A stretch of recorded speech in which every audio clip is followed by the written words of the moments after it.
Las afirmaciones expresadas en este programa no comprometen el pensamiento del canal. Las personas señaladas deberán presumirse inocentes hasta que las autoridades judiciales establezcan su responsabilidad. Este es nuestro edificio, Villas del Jordán. Se los voy a mostrar muy orgullosamente, me siento súper contenta porque en los próximos días, creo que en este mismo mes, vamos a estrenar apartamento. Es una vivienda muy acogedora, tiene una sala comedor muy amplia, una cocina en la que vamos a disfrutar porque nos viene ya con la instalación del gas, la cocinita, la poceta, ya nos imaginamos la estufa, la lavadora. Yo me imagino aquí una barra americana bien hermosa. Más adelante ya tengo la baldosa que gracias a mi Dios un primo me colaboró para írsela pagando, entonces va a ser amarilla, muy linda, muy hermosa, las paredes van a ser blancas y el fondo va a ser un color marrón. Nos imaginamos en la habitación, esta va a ser mi habitación, bien pueda, va a ser con un balcón donde nos va a dar una luz muy bonita.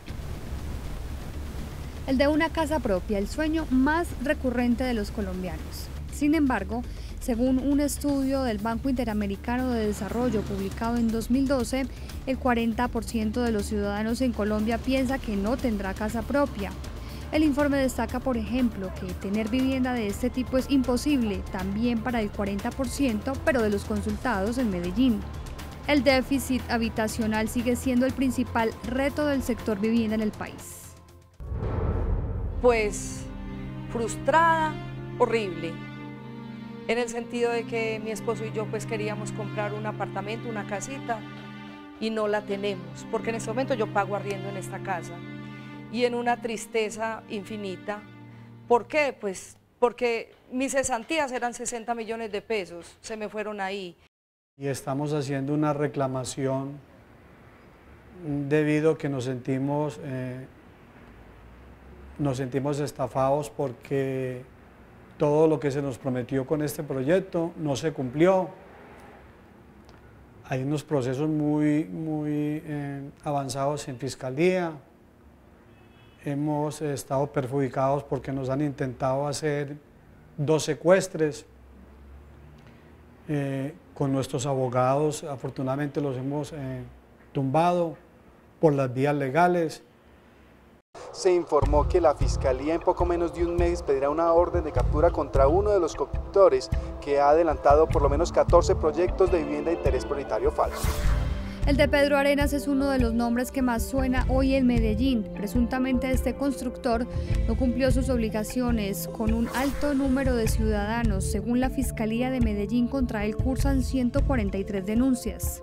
Antes de su captura, Arenas habló en exclusiva con Especiales Telemedellín y por primera vez con un medio televisivo sobre el tema.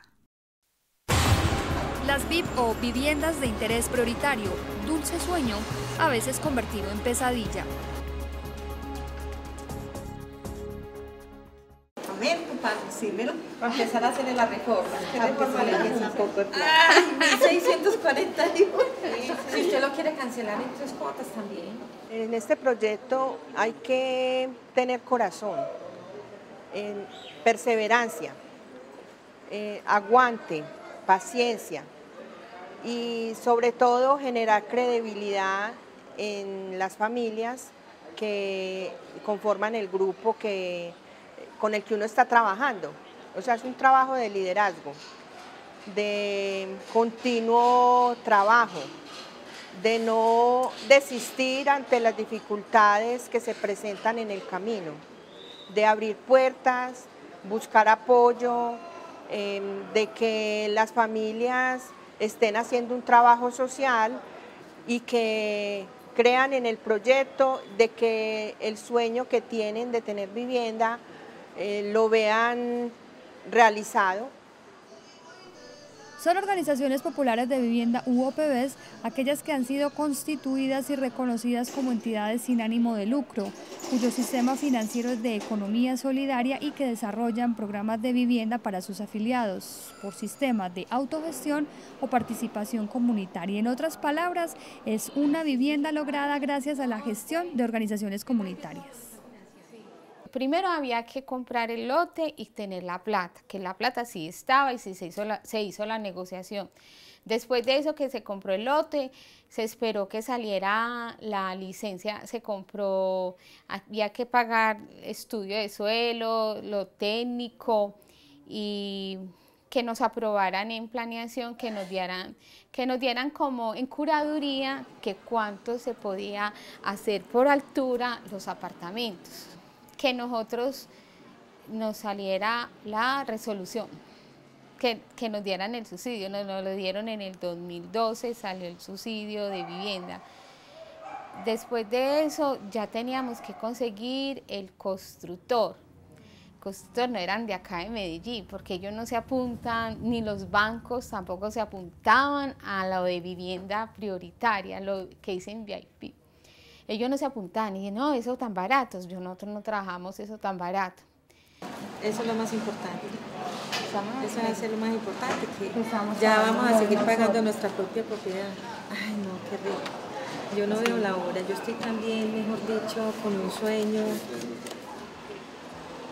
Quienes han sido beneficiados con la adquisición de una vivienda de interés prioritario y que pertenecen a los estratos 1 y 2 han gozado de beneficios como accesibilidad a créditos hipotecarios y descuentos en las tasas de crédito, además de acceso a los subsidios que la ley permite.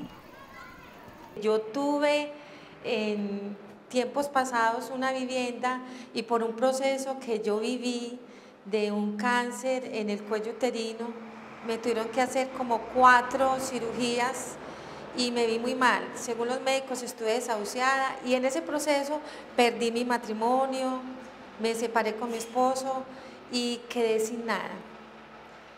En vista de eso me vi en una depresión muy grande hace 5 años y gracias a las familias que me apoyaron, me comentaron de este proyecto, empecé a hacer una vida de sociedad con ellas y ya hoy en día estoy totalmente recuperada. Bueno, aquí vamos a vivir 52 familias, las cuales se lleva un proceso desde hace 8 años. Yo llevo en este proyecto 5 y las he conocido, entonces son familias del sector de Belén, más que todo, Belén San Bernardo, Las Playas, de acá del Rincón. Estas familias son personas muy trabajadoras que a medida que fue desarrollándose el proceso nos fuimos conociendo, nos hemos distribuido en 7 comités, el comité de deporte, comité infantil de la tercera edad, está el comité empresarial y gracias a eso hemos visto el trabajo que se ha hecho por parte de todas. Hemos involucrado a las familias de nosotros, nuestros hijos.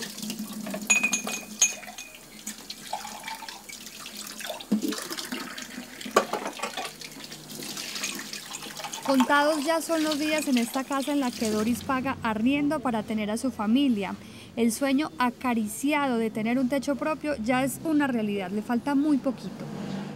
De verdad, me he sentido muy contenta, siempre he tenido como unas cositas que no me gustaron, pero cuando el día que me toque decirle a las personas, se los voy a decir personalmente, pero uno tiene que creer en las personas y ser, o sea, nosotros como mujeres nos ha tocado muy duro porque ellas dicen, no, pues estas mujeres hay que darle la vuelta. Pero donde fuera hombre con hombre, yo creo que yo no he visto primer proyecto que lo haya sacado, pues no sé, hasta ahora no he visto, casi han sido las mujeres que les ha tocado sacar estos proyectos. Yo estoy muy contenta, de verdad. Me ha tocado esperar mucho, pero mire que ya se va a ver los frutos y que gracias a Dios y también muchas familias que han necesitado, porque dicen que supuestamente la comuna 16, la gente todas somos ricas y no somos todos ricos. También hay necesidades.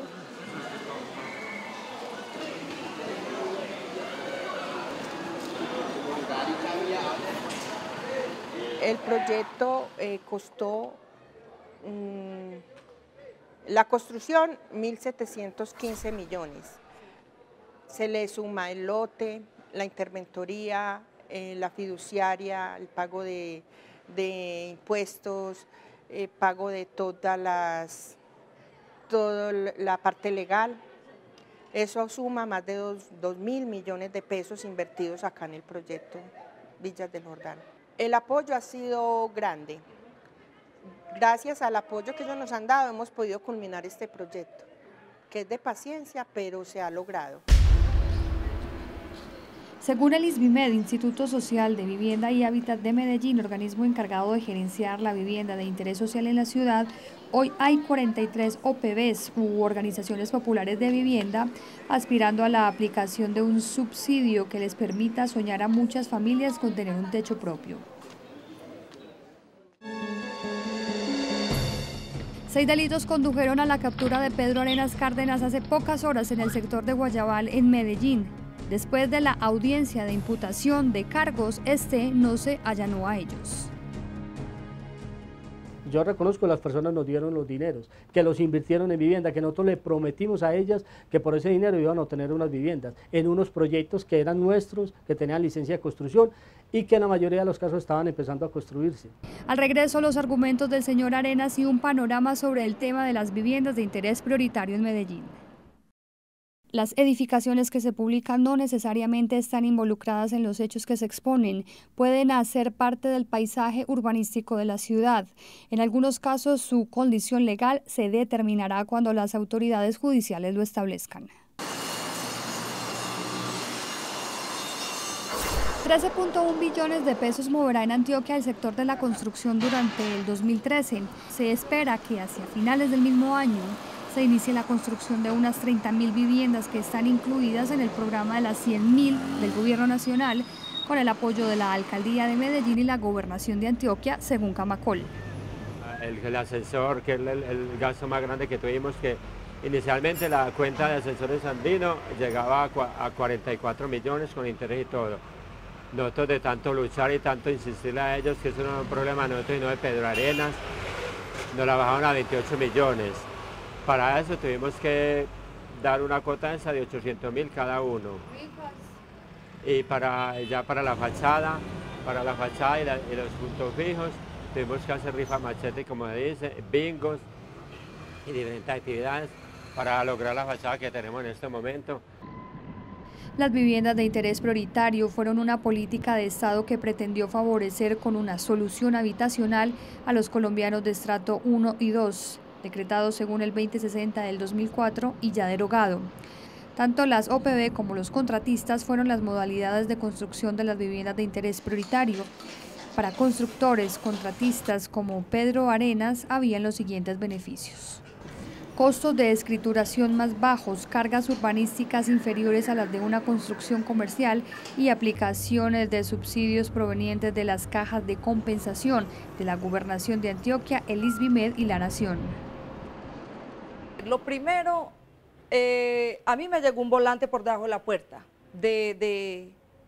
pues cuando promocionaron esos edificios. Me gustó mucho la ubicación porque es aquí en la 92 con San Juan, entonces súper chévere ahí, porque ahí le sirve a uno mucho bus, los taxis nunca le niegan a uno una carrera. Entonces me ilusioné muchísimo. Y un puntazo. En el volante, que yo se lo enseñé a la fiscalía, nunca decía que era vivienda VIP. Fuera de eso lo busqué en la revista que dan, donde se ofrecen pues los apartamentos, lo busqué ahí y aparecía el edificio en el que yo pensaba comprar, San Juan Danubio. Ahí aparecía ese proyecto. Entonces uno decía, si aparece en este proyecto, tiene que ser seguro, porque esas revistas creo que están vigiladas por una entidad, no sé si es la lonja, no sé, pero están vigiladas. Y llamé a la curaduría, cuarta, porque mi hijo sí me dijo, mami, antes de comprar, llame a la curaduría, pregunte si tiene licencia, si es legal. Yo llamé y me dijeron, claro, tiene licencia, es legal, el señor está construyendo, bueno.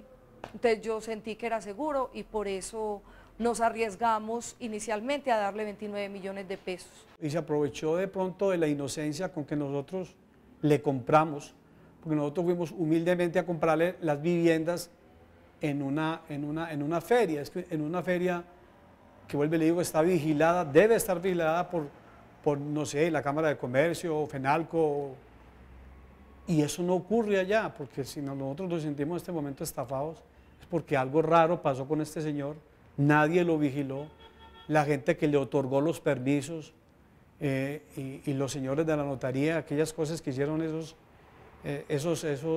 esas escrituras, a unas sabiendas de que había una hipoteca de por medio,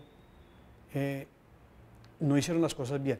Entonces ahí entre todos nos unimos y para poder hacer habitable el edificio tuvimos que colocar con dinero de nuestros propios recursos el contador de energía, que era lo primordial, porque eso estaba a punto de colapsar, porque de un solo contador estamos pegadas, como se dice vulgarmente, como 16 o de 18 apartamentos. Entonces Empresas Públicas decía que esto era un ilícito. Para eso tuvimos que dar una cuota de 300.000 para el retiro y para toda la legalización de la energía, cada apartamento 300.000 pesos. Ya cuando este problema se solucionó, tuvimos que dar otra cuota para el contador de agua, porque el agua también era para todo el edificio. Estos son algunos de los argumentos de quienes sostienen haber sido presuntamente afectados por el contratista Pedro Arenas, que construyó aparentemente algunas de sus viviendas bajo la figura VIP. A él lo acusan quienes hoy están reunidos reclamando de incumplirles, en unos casos con la totalidad del compromiso de adquisición de vivienda. Otros argumentan que el mismo apartamento fue vendido 2 veces, entre otras circunstancias. Nosotros comenzamos a construir vivienda de interés social prioritario a partir del decreto 6020 del 2004 y obviamente tratamos de optimizar las ventajas que este decreto nos da para construir la vivienda. Con eso iniciamos un proyecto Torre Libertadores y un proyecto que consistía en 64 unidades habitacionales, ya está construido, está completamente entregado 35 apartamentos sin ninguna limitación, tenemos unos gravámenes hipotecarios en 30 de ellos, tenemos Portal Plaza, que también fue construido bajo la misma figura, allá son 40 unidades habitacionales. Ese proyecto tiene la figura de la carga hipotecaria con los hermanos Betancourt, como lo tienen los otros proyectos que enumeré, Portal Plaza, Ayacucho Real, Portal de Ayacucho y San Juan Danubio. Nosotros comenzamos sin ningún problema inicialmente, haciendo estos proyectos, sacando las licencias de construcción en las curadurías, llenando todos los requisitos de ley, constituimos una empresa legalmente, pagamos los impuestos, utilizamos todas las figuras que la ley nos permite. Nosotros intentamos sacar una licencia de construcción en el proyecto Portón de Oriente, eran 94 soluciones habitacionales, teníamos un proyecto preaprobado de parte de la curaduría y el municipio de Medellín lo derogó, aduciendo que nosotros estábamos en el área de influencia del Paraninfo de la Universidad de Antioquia y que por eso no se podía construir alturas superiores a la altura máxima del Paraninfo. Mientras me negaron esa licencia, a muchos constructores, incluyéndome a nuestra propia empresa, les otorgaron licencias para alturas superiores a esa, en el mismo sector, en el mismo sitio. Eso nos llevó a que nosotros tuviésemos que devolver a las familias que habían iniciado la compra de esos proyectos muchos dineros, alrededor de 1.000 millones de pesos. Al hacer esa devolución, la empresa empezó a quedarse sin liquidez y empezó a recurrir a préstamos hipotecarios que finalmente terminaron en la situación que ya todos conocen. El señor siempre dilataba, él nos decía que nos iba a entregar, y dilataba, pero nosotros empezamos a notar de que una vez se desató pues un escándalo porque ya mucha gente que estaba empapada del asunto nos dijo de que el señor no quería pagar a los señores que tienen esto aquí en hipoteca. Entonces nos dijeron que ya estábamos en un juzgado y que esto iba a entrar a una sesión de remate, que Torre Libertadores también, que queda aquí a una cuadra abajo, Torre Libertadores estaba terminada, entregada a los que llaman ellos propietarios, porque ellos todavía también tienen problemas. Entonces nosotros, en vista de eso, empezamos nosotros a ubicarnos, conseguir quien nos asesorara. Los abogados que tenemos nos han ayudado mucho, han sido unos abogados muy buenos, pero esto está muy enredado, esto está bastante enredado. Yo tengo unas denuncias en la Fiscalía por estafa, porque las personas a las que le hemos vendido los proyectos, algunas no lo han obtenido. Entonces ellos argumentan que me entregaron unos dineros para unas viviendas y que no han recibido las viviendas, luego las hemos estafado. Esa es la argumentación que yo he tratado de revertir, planteándole lo siguiente: nosotros hicimos unos acuerdos con unos acreedores hipotecarios, que son los que en este momento tienen la titularidad de esos bienes, para que respeten a esas personas que ya habían comprado en ellos. Y para que esos acuerdos que hicimos fue nosotros renunciando a la titularidad de esos bienes con el fin de que las personas no salieran perjudicadas y que ellos tuvieran acceso y oportunidad de ser los primeros compradores y ser los beneficiados de esas viviendas. En este momento estamos emprendiendo unas acciones jurídicas para hacer que estos señores que hicieron esos préstamos hipotecarios, que han tratado de desconocer a las personas como propietarias, respondan civilmente por esa acción. En respuesta al diario El Colombiano, el 2 de julio pasado, los presuntos acreedores argumentan que no responderán por los proyectos de Arenas. Cito textual: los acreedores dueños actuales de los proyectos lamentan que Arenas no asistiera, aduciendo riesgo para su vida. Con documentos de la Oficina de Registro Zona Sur de Medellín dijeron que les cedió los lotes en dación de pago. Sin embargo, Arenas afirmó a Telemedellín que existe un documento en el que el compromiso con estas personas va más allá. Le reitero que tengo un documento por escrito que quisiera que usted lo hiciera público, que en ese documento reza que el compromiso que establecí con los acreedores, que tenemos un año para construir y que durante ese año las personas iban a terminar de pagar sus apartamentos y las personas iban a recibirlo. Han cambiado las cosas en que ellos mismos están construyendo, no somos nosotros, y ellos están aduciendo que ya no le van a responder a las personas porque ellos también están construyendo, pero eso es solamente una parte del acuerdo, y eso no cambiaba, digamos, sustancialmente el espíritu del acuerdo. Este es el documento cedido por el señor Arenas Cárdenas en exclusiva a este programa y que presuntamente salvaguarda los derechos de los ofendidos en este caso, y que argumenta no están respetando los acreedores. Hace un par de años ya se hablaba de demandas sobre el tema ante la Fiscalía de Medellín, y no eran solo contra Pedro Arenas. Hoy, por ejemplo, se sabe públicamente y por declaración reciente del fiscal a este medio que a la Fiscalía lo que le sigue es hacer efectiva la orden de captura sobre Milton Augusto Morales Tello, contra quien cursan 6 delitos. Tenemos que esperar el resultado de la Fiscalía General de la Nación, porque nosotros hemos instaurado las denuncias y querellas penales desde hace 2 años, ¿sí? El director seccional de Fiscalía se comprometió, ¿sí?, ahorita para sesión plena, el avance y el resultado de todas estas investigaciones, ¿sí? Yo creo que con lo que ha dicho el director seccional de Fiscalía es que va más o menos, se van a emitir 14 capturas referentes a este problema. Se va a dimensionar, ¿sí?, se va a dimensionar la altura y la proporción del problema que está afectando a la sociedad antioqueña. Ahí es donde yo vuelvo y repito que aquí lo que tenemos es que crear políticas y veedurías. ¿En relación a qué? A que esto no se vuelva a presentar. Precisamente lo que estamos tratando de investigar en la Fiscalía, tratando de deducir, de determinar legalmente y jurídicamente dónde es que está la trampa.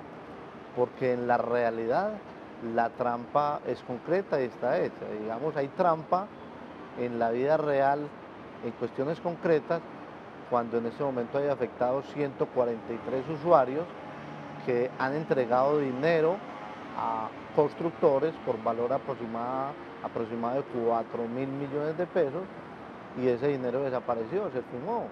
La gente no tiene la vivienda, algunos, otros lo tienen a medias, y otros ni saben qué se hizo la plata. Todo hay que decirlo, y es que en este caso estamos frente a una corrupción mixta, tanto de particulares como de funcionarios. porque no solamente un solo constructor que sea representante legal puede hacer lo que hizo en esta circunstancia, sino que también tienen que existir personas infiltradas o dentro de la administración que están permitiendo que estos constructores accedan a todas estas circunstancias. Llámese oficina de registro, instrumentos públicos, de pronto notarios, protocolistas, circunstancias y personas que pueden estar vinculadas también y están permitiendo esa accesibilidad a estos constructores. En lo que hemos analizado inicialmente, el Estado como tal ha obrado de buena fe. El municipio, la alcaldía, las cuestiones que la ha hecho bajo toda la normatividad legal y tratando de beneficiar al más alto número posible de usuarios. Sin embargo, en el tema pues, del Estado, del municipio en este caso, definitivamente, y es lo que trataremos de demostrar en la Fiscalía, ya no es el municipio, la alcaldía como tal, sino algunos funcionarios, digamos que aprovechan, se juntan, conectan, digamos con empresarios para manipular la norma.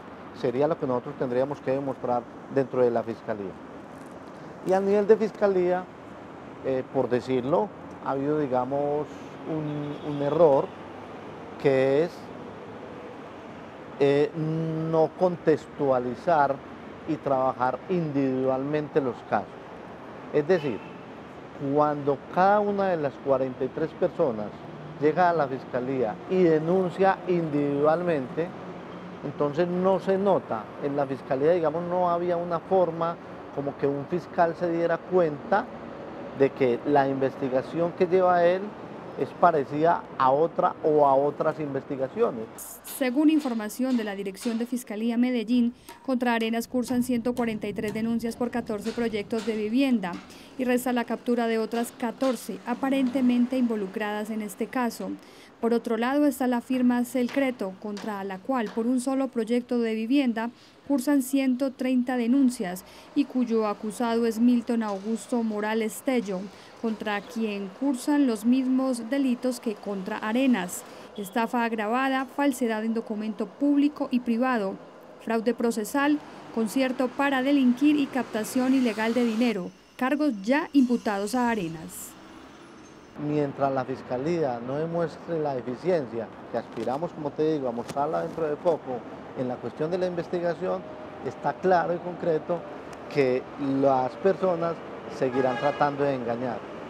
Creo yo, y ahí te respondería el tema de control, cuando la Fiscalía logre capturar algunos grupos que están delinquiendo por estos hechos, entonces se debe frenar entonces ya la cuestión. Nosotros comenzamos a construir vivienda de interés social prioritario a partir del decreto 6020 del 2004 y obviamente tratamos de optimizar las ventajas que este decreto nos da para construir la vivienda.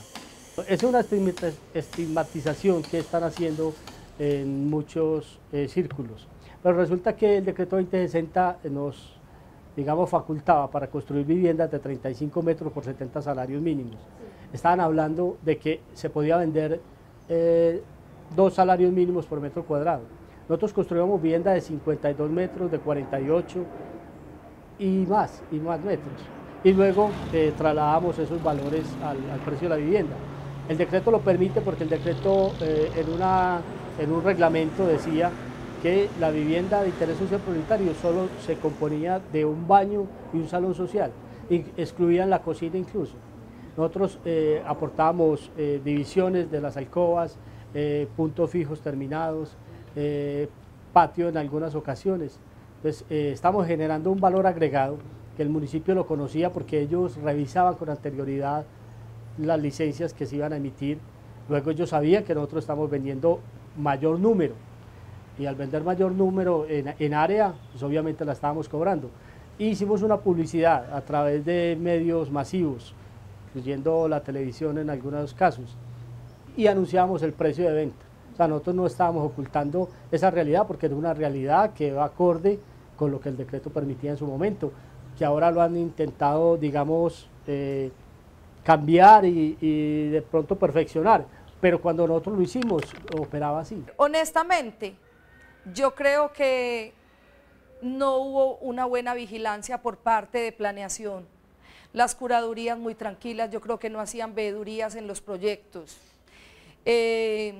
Yo creo que los organismos de control son en parte responsables porque ellos no nos pueden endilgar a nosotros la culpa por inocentes, por bobos, digámoslo así, porque pagamos sin averiguar, porque nosotros no tenemos conocimientos de las normas y de las leyes, ellos sí.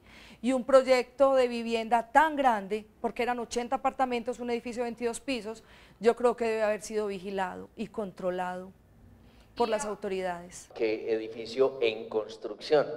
En el Consejo de Medellín se ha llamado reiteradamente la atención sobre este tema. El compromiso de la comisión del doctor Nicolás, de Jesús Aníbal Echeverri, básicamente era visibilizar el problema, llevarlo a que la opinión pública lo conociera y que la administración también valorara la magnitud de la estafa. El Consejo de Medellín desde hace 3 años había advertido sobre la situación. Lamentablemente las autoridades que tocan hacer los mecanismos de control, como son las oficinas de planeación, las curadurías, la misma Fiscalía General de la Nación, hasta ahora apenas comienza a tomar conciencia de la importancia del tema y de la transgresión de la norma para aplicársela a la ilegalidad.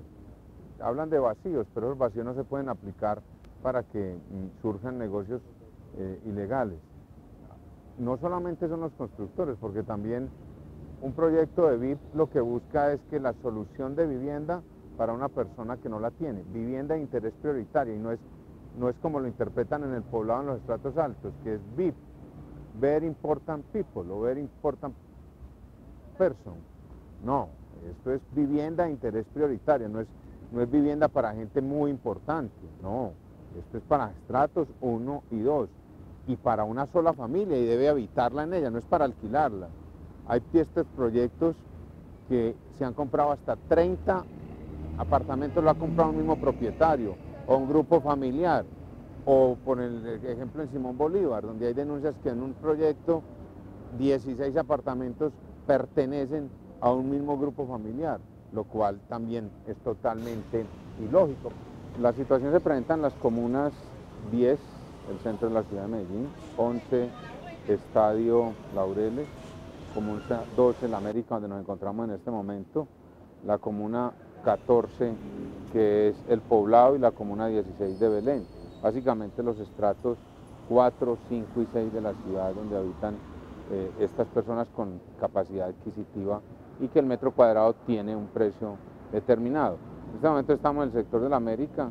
Este proyecto anteriormente se llamaba San Juan de Anubio, ahora se llama Pinar de la América. Es la misma manera de actuar. El señor le vendió en planos como vivienda de interés prioritario a gente, generalmente maestros, personas jubiladas, aún personas de la Fiscalía, de la Administración Municipal, familiares, como si fuera un proyecto no de vivienda de interés prioritario, bajo la gravedad de juramento decía que era vivienda de interés prioritario. Esa situación se ha demostrado que se les cobró más de 42 millones de pesos, la gente ha pagado aquí entre 80 y 120 millones de pesos. En la ciudad de Medellín no se les puso el control necesario y ahora tenemos que ser reaccionarios ante la medida y cómo se ha desbordado el tema, que vuelvo y digo, no respeta el ordenamiento territorial de la ciudad, antes lo desordena, genera graves problemas de convivencia, de movilidad y de seguridad. Nosotros en el 2009 empezamos a mirar unas urbanizaciones, unos lotes que decían vivienda VIP, viviendas VIP, y nosotros no sabíamos qué quería decir eso. El concejal Bernardo dice Very Important People, y eso es realidad. La gente pensaba que era pues algo así parecido, porque pues estaban haciéndolo al lado de edificios que costaban el terreno un montón de plata. Entonces empezamos a investigar, fuimos a planeación en su momento y hablamos con el subdirector y le contamos esa inquietud que teníamos. pero todavía no había como el conocimiento de lo que estaba pasando. El Plan de Ordenamiento Territorial para la ciudad de Medellín faculta a los curadores urbanos la aprobación de proyectos de interés social prioritario en todos los estratos socioeconómicos de la ciudad. Textualmente, la norma establece en el artículo 242 que también se propiciará la sana mezcla especial de estratos socioeconómicos y se enfatizará en la diversificación de la oferta del suelo para vivienda de interés social tipo 1 y 2 en toda la ciudad. Quienes gestionaron licencias para construcciones de VIP antes de este año, porque desde enero están detenidas, se ciñeron a lo que dice el Plan de Ordenamiento Territorial, que deja la expectativa de la construcción de estas viviendas en estratos altos abierta. El plan de ordenamiento estableció que la vivienda de interés social prioritaria se puede hacer en toda la ciudad, sin importar su estratificación. O sea, que de los requisitos establecidos en la norma para la solicitud de este tipo de licencias no está que esté en estrato 1, 2 o en 4, 5 y 6. Las viviendas de interés prioritario se convierten en las llamadas falsas VIP cuando el espíritu de la norma se desvirtúa, cuando se extralimita su postulado. Es de lo que se acusa a contratistas como Pedro Arenas. El fenómeno de las VIP y de las falsas VIP incluidas tiene varios responsables. Uno, el déficit habitacional que tenemos en Colombia, que hace que haya una amplia crítica demanda de población buscando vivienda y que no encuentra suficiente oferta. Eso genera un desespero en muchos sectores. ¿Quiénes más son responsables? Obviamente las políticas públicas las define la administración municipal con el consejo a través del POT. Ahí hay otra responsabilidad, o sea, administración pública, consejo de la ciudad. Luego hay otro actor que es clave, que son los curadores, que facultados por la normatividad que producen la alcaldía y el consejo de la ciudad, implementan la normatividad, en unos casos ciñéndose a la ética y a la legalidad, y en otros casos buscando esguinces para otorgar licencias dudosas. Después aparece el gremio constructor vinculado a este tipo de proyectos, que como he dicho, en algunos, la mayoría de los casos, producen vivienda cumpliendo los estándares requeridos, y algunos que se aprovechan y hacen negocios, digamos, que para algunos son fraudulentos o dudosos, y que en muchos casos es evidente que es así, aprovechando esta norma.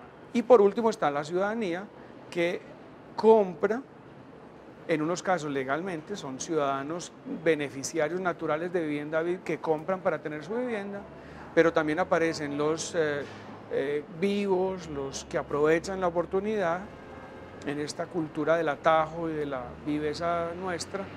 Es un tema de ciudad. La tristeza es eso, unos pocos se van a enriquecer a costillas del deterioro de una ciudad, es lo triste. Cuando esos proyectos todos estén funcionando, porque es que hay uno que es en la parte de arriba de Las Palmas, por la Loma del Padre Marianito, que tiene 2.900 apartamentos. Eso es una ciudadela. ¿Qué va a pasar cuando todos esos proyectos estén construidos y nuestra ciudad tenga los carros parqueados en la calle? ¿Por dónde vamos a transitar? Todos tienen carros, y hasta dos, porque tiene la esposa y él. Entonces, hasta 2 carros por apartamento. Y la norma, como es tan generosa, porque es para gente que no tiene recursos, se supone que los que no tienen recursos para tener vivienda digna, tampoco tienen recursos para un carro. Entonces, ¿qué va a pasar cuando todos estos residentes tengan que parquear los carros en la calle? Tema de movilidad, de seguridad, y la gente empieza a darse cuenta de la dificultad que tendrían con este tipo de proyectos, que no son es porque se viene a vivir una persona pobre, no, el problema es que no son para estratos 1 y 2, ¿cuál es su objeto? Básicamente es para comprar la gente de estratos 5 y 6, dicen los mismos constructores que los hijos de los estratos 5 y 6 tienen derecho a tener un apartamento, es que ese no es el objeto, o la gente jubilada o la gente pensionada tiene derecho, no, es que ese no es el objeto de la norma. Yo no tengo una responsabilidad concreta contra una persona en particular, sino contra todo un sistema, porque hay responsabilidades desde la expedición del mismo plan de ordenamiento territorial hasta la posterior control de las construcciones que se hacen con base en las falsas licencias expedidas. Entonces realmente el sistema es el que se demostró que tiene muchas fallas. La primera falla es el plan de ordenamiento territorial, que posibilita incluso que una vez derogado el decreto 2060, que es el que no se debe construir con base en unas normas, prima el 2060 frente a las normas del mismo plan de ordenamiento territorial.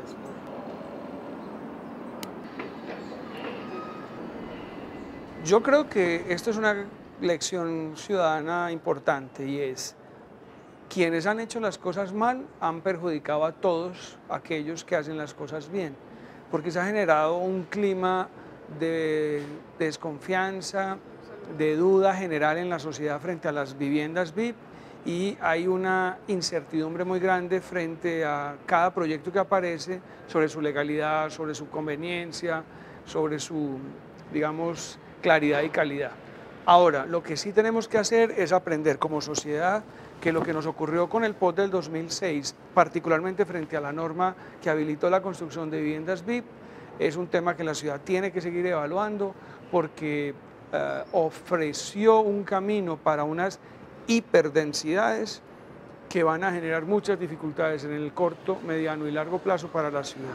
Lo que nosotros estamos haciendo como administración es, asumiendo el saldo histórico de este proceso, asumiendo el costo político y administrativo de este proceso, buscando en todos y cada uno de los casos la solución más conveniente dentro de las posibilidades que ya nos quedan, pero en todo caso asegurando que si hay forma de demostrar o de evidenciar alguna violación a la ley o a las normas de interés general, vamos a actuar buscando o sanciones o cualquier acción que nos permita impedir que las cosas se sigan haciendo de esa manera. En escenario como el Concejo de Medellín se han dirigido acusaciones relacionadas con un aparente alto número de licencias otorgadas por la Curaduría Cuarta durante la gestión del abogado Wilmar Serna para aparente construcción de viviendas VIP en Medellín. El ex jurador, quien ya terminó su periodo, habló con Especiales Telemedellín. Yo no atendí el número de proyectos que se mostró tal vez el 21 de noviembre en el Consejo. Se hablaba de que la Curaduría 4, en el momento que yo fui su titular, aprobó 1.346. Eso no es cierto. Eso no es cierto, Claudia. Hay un informe que se elaboró posteriormente y lo hizo la curadora actual en provisionalidad, la arquitecta Gloria Inés Tobón, en donde claramente se demuestra que los proyectos que se licenciaron en mi periodo, durante los 5 años que duré como curador, fueron solamente 260. Ya regresamos. Y esto lo vendieron como VIP. Son 7 o 8 apartamentos en un estrato 5. Y mire el paramento, todos los otros edificios lo respetan. Y este se vuela el paramento totalmente, mire. ¿Quién falla ahí en un asunto de esos? Yo sigo insistiendo en planeación, ¿no? Los curadores, es que ellos no pueden seguir evadiendo la responsabilidad. Miren el paramento, cómo se vuela de todos los otros edificios. Vienen sobre un retiro y este se vuela totalmente el paramento del retiro. Y nadie, absolutamente nada. Ahí dice, Curaduría Cuarta. Y el curador cuarto tiene el 90% de los falsos VIP aprobados. El curador cuarto tiene el 90% de los proyectos aprobados en esa curaduría. Y la Notariedad 27 también hizo un juego extraño, dando la buena fe de que, por ejemplo, los lotes, muchos de los lotes, no estaban hipotecados cuando sí estaban hipotecados. Según Planeación de Medellín, estas son las cifras de viviendas VIP presentes en las 4 curadurías de la ciudad, sin claridad de fechas o años en los cuales se arrojan estos datos. Específicamente, la Curaduría Cuarta, por su lado, entrega las cifras de viviendas VIP aproximadas en obras nuevas de 2010 a la fecha de 225 radicadas. El curador analiza, estudia, recibe la solicitud con fundamento en un compromiso que asume el solicitante de la licencia. El solicitante de la licencia te certifica que construirá un proyecto con un precio de venta máximo de 70 salarios mínimos legales mensuales. Con fundamento en eso, el curador procede, analiza, aprueba el proyecto y ya el proyecto sigue su curso. Claudia, yo lo único que te puedo decir es que desempeñé mis funciones con fundamento en los postulados normativos. Las licencias que otorgué, las otorgué amarrado a lo establecido en los decretos nacionales, a lo establecido en el Plan de Ordenamiento Territorial de Medellín y a lo establecido en sus normas complementarias y reglamentarias. El que uno como autoridad en su momento esté o no siendo cuestionado, pues de eso nadie se escapa. Porque el curador urbano es un aplicador y el mismo decreto 1469, que es el que regula las actuaciones del curador urbano, establece que el curador no interpreta la norma, es un aplicador. El municipio de Medellín nos debe indemnizar porque fueron los entes de control quienes no vigilaron un proyecto donde se movía tanta plata, porque es que no eran ni 20 ni 30 millones, eran 5.000, 6.000 millones de pesos los que se iban a mover ahí. Entonces yo creo que el municipio de Medellín debe indemnizar a las víctimas y como lo dije en la última sesión del Consejo, en la comisión accidental que está dirigiendo el concejal Bernardo Guerra, pues yo expresé lo siguiente, yo dije, pues eso parece una banda de criminales. Cada quien argumenta desde su experiencia y punto de vista. El panorama está planteado. En últimas es la Fiscalía quien tiene la palabra. Especiales Telemedellín escuchó a las partes visibles de una situación actual y que involucra a una sociedad completa de alguna u otra forma. Es verdad que la administración municipal ha tenido limitaciones, impotencia, eventualmente ha faltado decisión para acometer las tareas de control y aseguramiento de que los proyectos fraudulentos que se han construido en la ciudad no se ejecuten. Pero eso no ha ocurrido solamente en la vivienda VIP, sino en otros frentes. Sí, hay cerca de 70 denuncias instauradas por la administración municipal. Eso es una evidencia, digamos, de que estamos trabajando en la dirección de buscar apoyar a las comunidades frente a estos temas. Ahora, en otros frentes estamos agotando desde revocar licencias, desde convocar en aquellos casos donde vemos que se ha subvertido el espíritu de la norma frente al interés general. Se naturaliza la ley cuando los mismos constructores observan que la ley trae una brecha en el entendido de que no existe, o sí existe, pero los entes de control no están realizando esa vigilancia y control. A los constructores observar eso y caer esta ley en manos de desalmados, constructores desalmados, no todos, sino unos, empiezan a observar que de manera legal se pueden incorporar a esta ley, pero también pueden obtener un beneficio mayor de manera ilegal, en este caso, de estafando a la gente. ¿Por qué? Porque los entes de control se están haciendo,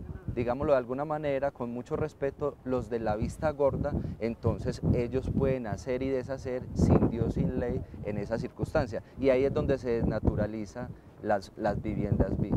Llevamos un tiempo ya esperando que las fiscalías locales y ya se remite a la fiscalía seccional, ¿sí?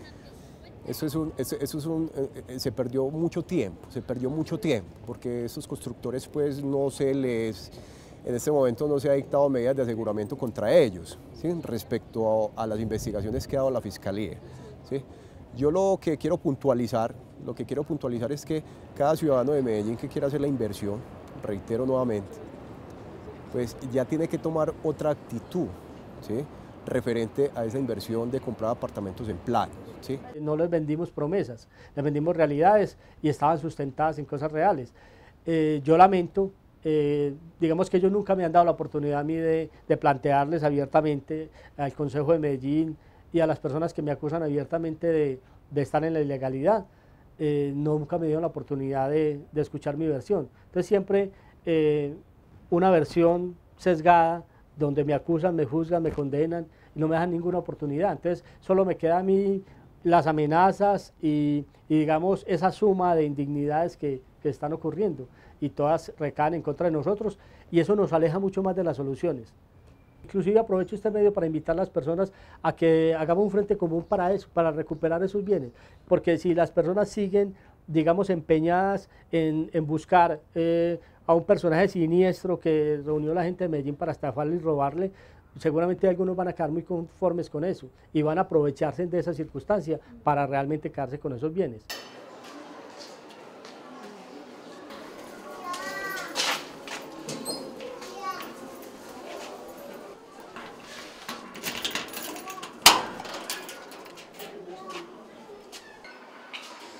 Buenos días, mi nombre es Luis Carlos Soto, le presento a mi esposa que se llama Luceilia González. Este es nuestro apartamento, el que nosotros soñamos y las cositas que nosotros tenemos, todo. Este es el cuarto de la niña, este es el cuarto del hijo, esta es la sala, este es el negocio de nosotros, el cuarto de nosotros, el baño, la cocina. Muy agradable, estamos muy amañados, este es el sueño que nosotros queríamos, siempre lo hemos soñado toda la vida con tener casita propia, acá la tenemos, este es el sueño que siempre anhelamos nosotros, como el hogar que tenemos y esperamos que mi Diosito nos la deje disfrutar bastantes años. Muchas gracias.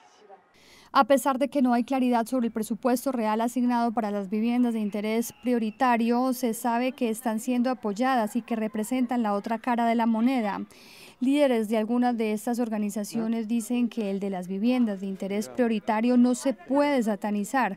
Hay quienes están luchando para que las cosas salgan bien.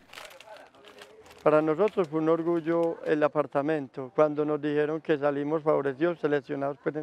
Después cuando nos dijeron que ya el apartamento de nosotros era en el bloque 8, apartamento 103, nosotros vinimos, lo miramos, sin que nadie nos lo mostrara, lo buscamos. Cuando miramos nos vimos por encima y mi señora pues, con esa emoción tan tremenda. Y este es el 103, este es el de nosotros. Y como ella es tan pequeña, la subí para que ella mirara adentro. ¡Ay, qué excelente apartamento! 5 años en su casa propia y la felicidad manifiesta. Hacen recordar a otros cuál es la meta que embarcó a muchos en el que hoy parece comienza a ser un callejón con salida.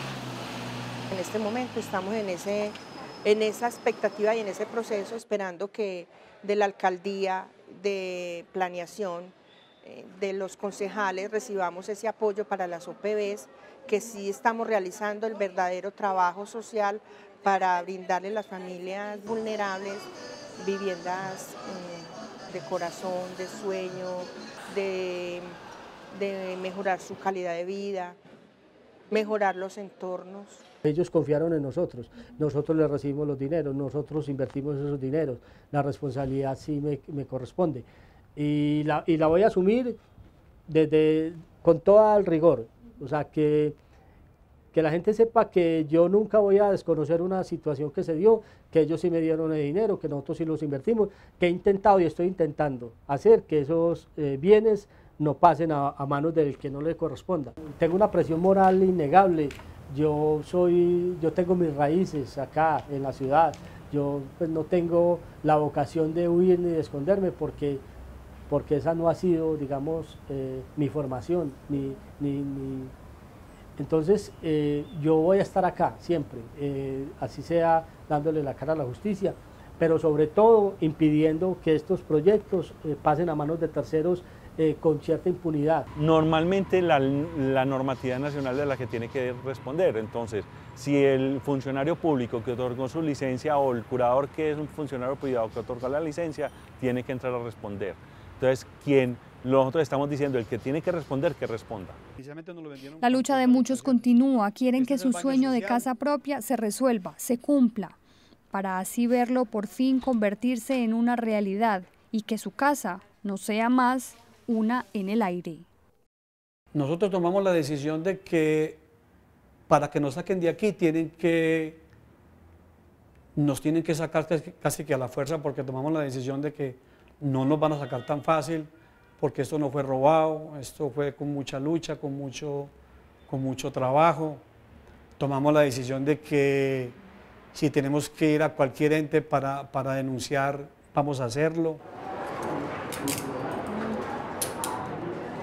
Poco antes del cierre de este capítulo, Pedro Arenas Cárdenas fue capturado por orden judicial gracias al nuevo sistema de priorización de situaciones y casos. En audiencia preliminar le fueron imputados los cargos por los cuales es investigado e imponiéndosele medida de aseguramiento privativa de la libertad.